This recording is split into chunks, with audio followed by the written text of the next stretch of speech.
우리가 가끔 외출하려고 할 때 옷장의 여러 옷들을 볼 때 느끼는 게 있습니다. 여러분 무엇일까요?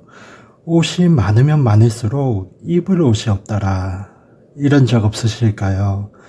그런데 여러분, 그 옷들은 다 언젠가는 유행이 지나갈 것이고, 그리고 언젠가는 몸에 안 맞을 수도 있고, 또 색이 바래지거나 오염되거나 여러 가지 이유로 결국에는 버려지게 됩니다. 그런데도 불구하고 우리 옷장에 보면 옷들이 많습니다. 오늘 사도 바울은 그러한 비유를 말하고 있습니다. 썩어질 것은 썩어질 것이고 그러나 너희는 영원한 옷을 입어라. 그런데 영원한 옷은 딱 한 벌이라는 것입니다. 영원한 한 벌의 옷, 하나님의 의의 옷, 하나님의 사랑의 옷, 하나님의 구원의 옷이라는 그 한 벌이 주는 은혜가 세상 그 어떤 값비싼 옷들을 다 합친 것보다 귀한 그 하나님의 은혜의 옷이 우리 가운데 있다라는 것입니다.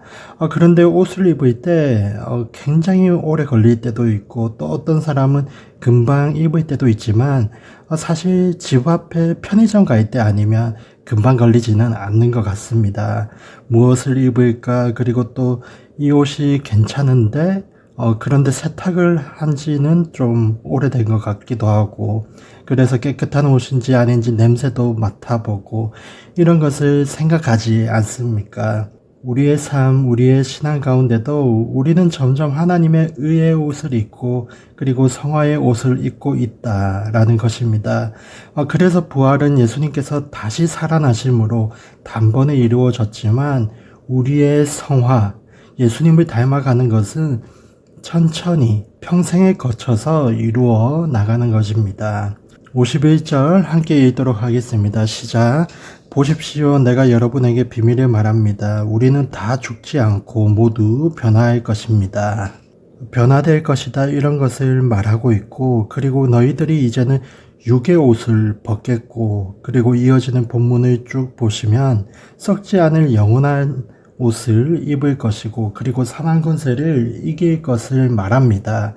그래서 사도 바울은 오늘 말씀에 보라 내가 너희에게 비밀을 말하노니 이것은 세상의 방법과 세상의 생각과 세상의 논리와 세상의 이성이 아니라 너희들이 학교에서 배우는 것이 아니라 이 비밀은 하나님께서 우리에게 부어준 것이 갑자기 일어나는 변화가 있을 것이다. 그러한 것처럼 너의 삶 가운데 이러한 부활의 옷을, 영광스러운 옷을 입게 되는 것을 말하는 것입니다. 우리의 삶 가운데 우리의 썩을 몸은 없어질 것이고 그리고 영원한 옷, 영원한 몸을 받을 것이라는 것이 오늘 바울의 핵심적인 메시지입니다. 영원한 부활이 있다라는 그 사실이 오늘 우리에게 큰 위로가 있기를 축복합니다. 많은 종교학자들이 심지어는 성경의 자신의 임의로 해석하는 신학자들이 말하는 것은 천국은 없다라는 것입니다. 부활이 없다라는 것입니다.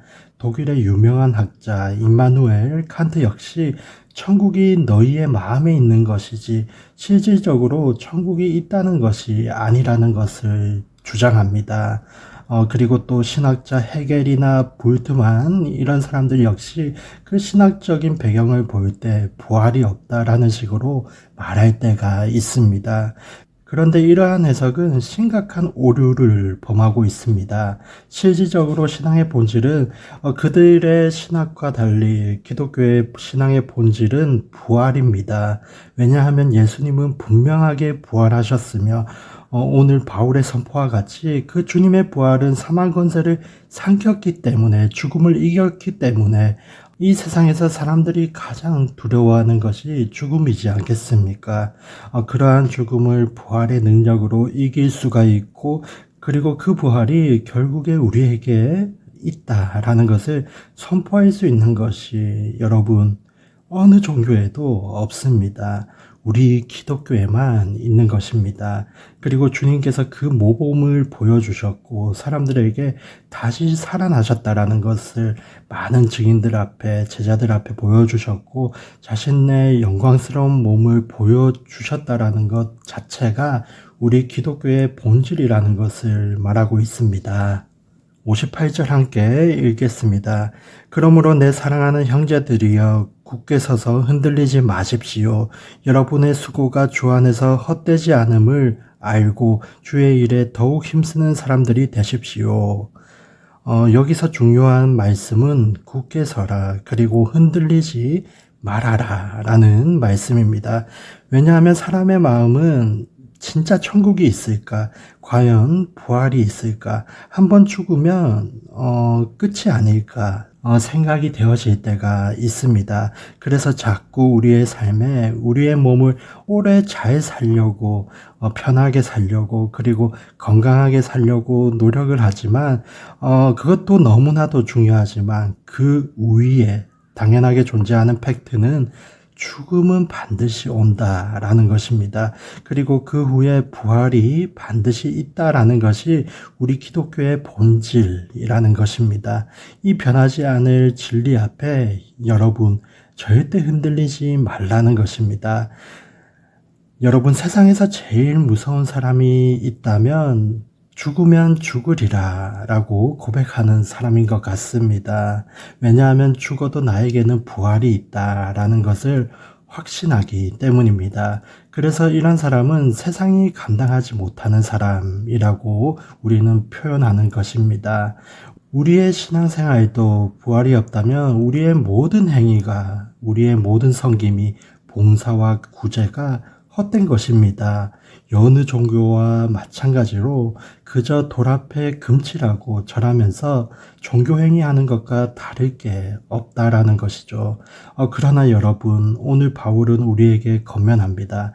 너희들에게 부활이 있기 때문에 그리고 산 소망이 있기 때문에 너희들에게 상이 있기 때문에 너희들이 주님을 위하여 일을 할 때 너희들이 흔들리지 않고 부활의 신앙으로 굳게 서라. 그러면 너희들에게 면류관이 있을 것이고 위로가 있을 것이고 영원한 상이 있을 것이라고 너희들에게 하늘에 있는 천국의 능력이 있을 것이라는 것을 오늘 바울은 말하고 있습니다. 사랑하는 여러분, 우리의 삶에 저와 여러분의 모든 수고와 성김과 봉사와 또한 주님에 대해서 우리가 손해가 있다 할지라도 결코 이런 것이 헛되지 않다라는 것을 믿으시는 저와 여러분의 거룩한 하루가 되시기를 주님의 이름으로 축복합니다. 함께 기도하도록 하겠습니다.